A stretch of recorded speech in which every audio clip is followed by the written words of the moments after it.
Welcome back again बेटा। तो आज हम डिस्कस करेंगे आपकी वर्कशीट नंबर 23। तो बिना टाइम वेस्ट किए आते हैं आपके question number example number first पर। इसने बोला Ritu can row downstream 20 kilometre in 2 hours, in upstream 4 kilometre in 2 hours, then find her speed of rowing in still water and the speed of the current. तो बेटा जो चीज़ मेरे से पूछी गई है हमने उसी को लेट करके चलना है। तो हमने यहाँ से क्या माना बेटा कि जो उसकी स्पीड है स्टिल वाटर में वो क्या है x किलोमीटर पर आवर, और करंट में कितनी है बेटा y किलोमीटर पर आवर। तो डाउन स्ट्रीम का मतलब क्या है, in the direction of water flow. तो क्या होगी आपकी और बोट की स्पीड इंक्रीज हो जाएगी। ठीक है, तो दोनों को क्या कर दिया प्लस। अब स्ट्रीम में क्या होगा बेटा, स्पीड रजिस्ट करेगी। ठीक है, रजिस्ट करेगी तो स्पीड ऑटोमेटिकली कम होगी। कौन रजिस्ट करेगा बेटा, स्पीड ऑफ करंट। ठीक है, तो क्या आ जाएगा यहाँ से x minus y kilometre per hour. Distance time और स्पीड का रिलेशन है that speed is equal to distance by time, ये सबको पता है। तो बच्चे यहाँ से हमने क्या निकाला, time is equal to distance by speed. Question के अकॉर्डिंग क्या बोला गया, 20 किलोमीटर जाता है 2 आवर्स में। तो हमने रिलेशन यूज किया time is equal to distance by speed. तो यहाँ पे देखो बेटा डिस्टेंस कितनी है 20, अपस्ट्रीम डाउन स्ट्रीम की बात हो रही तो x प्लस वाई, टाइम कितना लग रहा है 2, ये डिवाइड में वहाँ जाके मल्टीप्लाई में तो क्या बन गया 2 into x plus five is equal to 20, 2 multiply में वहाँ जाके डिवाइड में, तो x प्लस वाई की वैल्यू कितनी आ गई 10। क्लियर। इन सेम वे उसने बोला 4 किलोमीटर जाते डाउन स्ट्रीम, तो 4 बाई टोटल डिस्टेंस उसने कितनी कवर की 4 किलोमीटर, और किस स्पीड से कवर की x माइनस वाई से, क्योंकि अपस्ट्रीम की बात हो रही है। और टाइम कितना लगा 2 आवर, ये मल्टीप्लाई डिवाइड में वहाँ जाके मल्टीप्लाई में।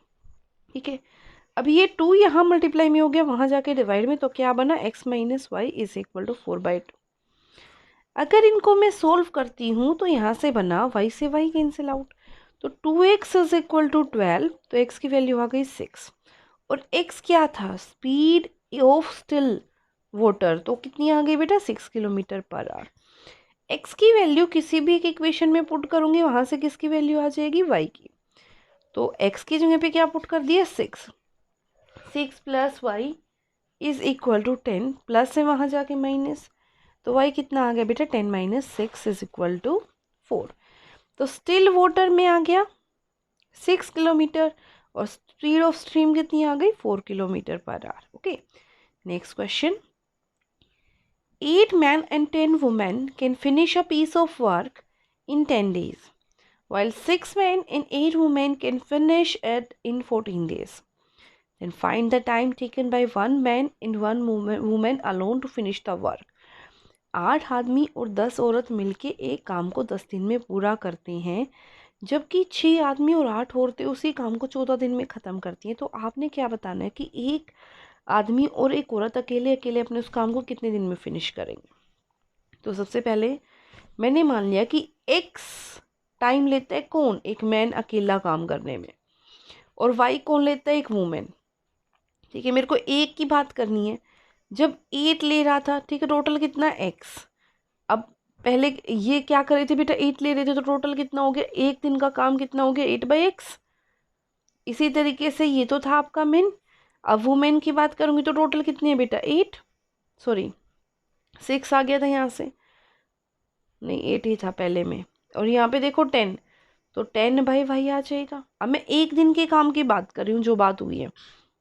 ठीक है, 8 मैन, ठीक है 8 मैन, अब मैंने क्या माना x भी the time taken by 1 man alone, एक आदमी पूरा काम करने में x दिन लेता है, और 8 आदमी की बात हो रही है, तो कितना हो गया एक दिन के अकॉर्डिंग 8/x हो गया। और वुमेन कितनी है बेटा टोटल 10, यहाँ पे 12 लिखा है, इसको करेक्ट कर लेना, यहाँ पे क्या कर लेना 12। ठीक है, तो 12/y, और अब ये भी एक दिन के अकॉर्डिंग जाएगा, ये एक दिन का काम है, ये भी एक दिन का काम है, ये मैन का, ये वुमेन का, तो ये भी एक दिन का। ऐसे ही यहाँ पे ये एक मैन एक वुमेन, एक दिन का काम। तो 1/x को मैंने 1/x को क्या मान लिया p, 1/y को क्या मान लिया q। इक्वेशन में पुट किया, सोल्व किया, आंसर आ गया। अगला क्वेश्चन देखो, इसने क्या बोला, ए boat goes 30 kilometre upstream and 40। जब भी एंड की बात आ जाए ना, इसका मतलब क्या होता है प्लस। अभी चल रही है बात, ये आपका क्या है अपस्ट्रीम, ये आपका क्या है डाउनस्ट्रीम। तो अभी अभी हमने क्वेश्चन किए थे, तो सबसे पहले मानेंगे speed of still water, speed of current. Upstream कितना होगा x माइनस वाई, डाउनस्ट्रीम कितना होगा x प्लस वाई। फॉर्मूला आपको पता है, time is equal to distance by speed. तो 30 किलोमीटर जा रहे हैं बेटा अपस्ट्रीम, अपस्ट्रीम का मतलब क्या है x माइनस वाई। 30 आपकी डिस्टेंस, स्पीड आपकी x minus y, plus 44 kilometre जा रहे हैं अब डाउनस्ट्रीम, डाउनस्ट्रीम का मतलब क्या है स्पीड x प्लस वाई। तो टोटल टाइम कितना लग रहा है 10 आवर्स। ठीक है, ऐसे ही 40 किलोमीटर जा रहे डाउनस्ट्रीम, तो 40 डिस्टेंस और x माइनस वाई आपकी स्पीड। 55 जा रहे डाउनस्ट्रीम, तो x प्लस वाई आपकी स्पीड। टोटल टाइम कितना लग रहा है 13 आवर। मान लिया ये आपकी पहली इक्वेशन, ये दूसरी इक्वेशन। तो जो ये 1/x माइनस वाई था, इसको p पुट किया, और 1/x प्लस वाई को क्या पुट किया q। तो यहाँ से क्या बना 30 इंटू 1/x माइनस वाई, तो इसको क्या पुट कर दिया बेटा p, प्लस यहाँ से क्या बना 44q इज इक्वल टू 10। ऐसे ही यहाँ पे, तो ये आपकी थर्ड इक्वेशन, ये आपकी फोर्थ इक्वेशन। तो जो मैंने इसको सोल्व किया, सोल्व कैसे किया देखो, यहाँ पे इसको 4 से मल्टीप्लाई किया, इसको 3 से। ठीक है, जब मैं इसको 4 से मल्टीप्लाई करूंगी तो क्या बना 4 3 ज़ा 20, 120p, प्लस 4 को इससे करूंगी 176q इज इक्वल टू, ये बन गया 40।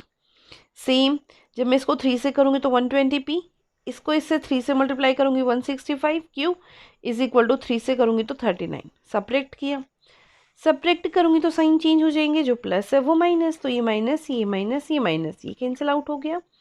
175 में से 165 गया 11q is equal to 40 minus 39, क्या बना 1। ये 11 जो यहाँ मल्टीप्लाई में, वहाँ जाके डिवाइड में, तो क्या आ गया 1/11। इसको थर्ड इक्वेशन में पुट किया, किसकी जगह पे q की जगह पे। तो 11 4 ज़ा 44, ये 4 प्लस है वहाँ जाके माइनस, तो 30p इज इक्वल टू कितना आ गया 6। तो p की वैल्यू यहाँ से कितनी बनी बेटा 6/30 यानी कि 1/5। क्लियर, आगे देखो। लेकिन हमें तो x और y की वैल्यू चाहिए। हमने x 1/x माइनस वाई को क्या पुट किया था p, 1/x प्लस वाई को क्या पुट किया था q। तो p की जगह पे क्या पुट किया 1/5, जो हमने वैल्यू निकाली। q की जगह पे क्या पुट कर दिया 1/11। ठीक है, तो यहाँ से मेरे पास क्या बना देखो 1/x minus y is equal to 1/5। Cross multiply किया तो x माइनस वाई की वैल्यू कितनी आ गई 5। ऐसे ही यहाँ से x प्लस वाई की वैल्यू कितनी आ गई 11। जब मैंने इनको सोल्व किया तो यहाँ से देखो दोनों इक्वेशन को प्लस किया तो y से y गया, x plus x 2x, 5 plus 11 16, तो x की वैल्यू कितनी आ गई 8 किलोमीटर पर आवर। ये हमने किसी भी एक इक्वेशन में पुट किया, तो पुट करने से मेरे पास क्या आया, x को 8 पुट किया तो 8 minus y is equal to 5, 8 plus है वहाँ जाके माइनस, तो 5 माइनस 8 माइनस 3, माइनस से माइनस कैंसिल आउट, तो y की वैल्यू कितनी आ गई 3। तो स्पीड ऑफ स्टिल वाटर क्या थी x कितना आया 8, तो कितनी आ गई 8 kilometre per our. Current water में कितनी थी बेटा 3 किलोमीटर पर आवर, यानी कि y की वैल्यू। क्लियर, नेक्स्ट देखो। नेक्स्ट हमें क्या बोला गया है, नेक्स्ट क्वेश्चन में 2 वुमेन और 5 मैन दोनों इकट्ठे मिलके काम करते हैं 4 दिन में। 3 वुमेन और 6 आदमी मिलके काम करते हैं 3 दिन में। Find the time taken by the women alone, एक दिन मतलब अकेले औरत और अकेला आदमी कितने दिन में करता है। तो सबसे पहले वही, तो हमने मान लिया टोटल x टाइम लगता है एक मैन को अपना काम अकेले फिनिश करने में, और y टाइम लगता है एक वुमेन को अपना काम फिनिश करने में। तो अकॉर्डिंग टू क्वेश्चन अगर मैं बात करूं, मेरे को चलना है 1 वुमेन अलोन के अकॉर्डिंग। ठीक है, तो टोटल एक वुमेन को काम करने में x दिन लगते हैं, तो 8 को कितना लगेगा बेटे। तो यहाँ से देखो क्वेश्चन हमारे पास क्या है, क्वेश्चन हमारे पास ये है x टाइम लगता है एक मैन को अकेले, x टाइम लगता है एक मैन को अकेले। तो वहाँ पे मेरे पास कितने टोटल मैन है 5। तो 5 में इनको कितना लगेगा, एक दिन का काम पूछ रही हूँ मैं, एक दिन का काम, वर्क फॉर 1 डे, ठीक है। तो इसका एक दिन का काम कितना होगा बेटा, 1/x। अब एक आदमी x दिन में अपना काम पूरा करता है, तो एक दिन में वो कितना काम करेगा, 1/x। ऐसे ही औरत का, अगर एक औरत y दिन में अपना काम पूरा करती है तो एक दिन में कितना करेगी, 1/y, ठीक है। और अब एक दिन के काम की बात हो रही, तो एक दिन में टोटल काम का भी तो इतना ही होगा, ठीक है। तो ये बन गया 5 but 5/x plus 2/y। In same way 6/x plus 3y is equal to 1/3। तो बेटा 1/x को क्या मान लिया, p, और 1/y को क्या मान लिया, q। पुट कर दिया। पुट करने के बाद ये डिवाइड में, वहाँ जाके मल्टीप्लाई में, 4 5 ज़ा 20, 20 p प्लस 4 2 ज़ा 8, 8 q इज इक्वल टू 1। ऐसे ही यहाँ पे 3 6 ज़ा 18, 18 p प्लस 3 3 ज़ा 9, 9 q इज इक्वल टू 1।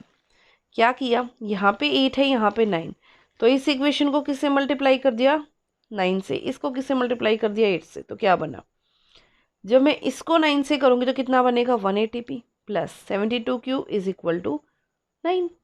ऐसे ही जब मैं इसको 8 से करूँगी तो कितना बनेगा, 144p plus 72q is equal to 8। Subtract किया, ये कट किया, तो यहाँ से बना 36p इज इक्वल टू 1। तो p की वैल्यू कितनी आ गई, 1/36। पुट कर दी p की जगह पे इक्वेशन फर्स्ट में। तो कितना बना, 20 इंटू p की जगह पे क्या आ गया, 1/36 plus 8q is equal to 1। Cancel out किया, ये 5 ये 9, 4 की टेबल में काट दिया बेटा, 4 5 ज़ा 4 9 ज़ा 5 बच गया यहाँ से। ये 9 एलसीएम की तरह गया, ठीक है। ये 9 कहाँ चला गया, एलसीएम की तरह गया। यहाँ पे देखो एलसीएम अगर मैं लूँगी तो यहाँ से मेरे पास कितना आ गया, 5 5 प्लस 9 8 ज़ा 72 इज इक्वल टू, ये 9 यहाँ के क्या आ जाएगा, मल्टीप्लाई में, ठीक है। तो यहाँ से बना 72q is equal to 9 minus 5। ये 9 था यहाँ पे, ये प्लस है, वहाँ जाके माइनस, तो कितना आ गया, 9 में से 5 गया 4। तो q की वैल्यू कितनी आ गई, ये मल्टीप्लाई में, वहाँ जाके डिवाइड में, 1/18। और p की वैल्यू 1/18, q की वैल्यू उल्टा कर दिया मैंने यहाँ पे p की वैल्यू 1/36 आनी थी, और q की वैल्यू, ये आपका क्या है, q, ये आपका p, ठीक है। यहाँ पे आ जाएगा y और वहाँ पे आ जाएगा x, ठीक है। क्लियर। तो ये थी आपकी worksheet number 23। I hope it is clear to you, and if you like it then please do like, subscribe, share. Thank you so much.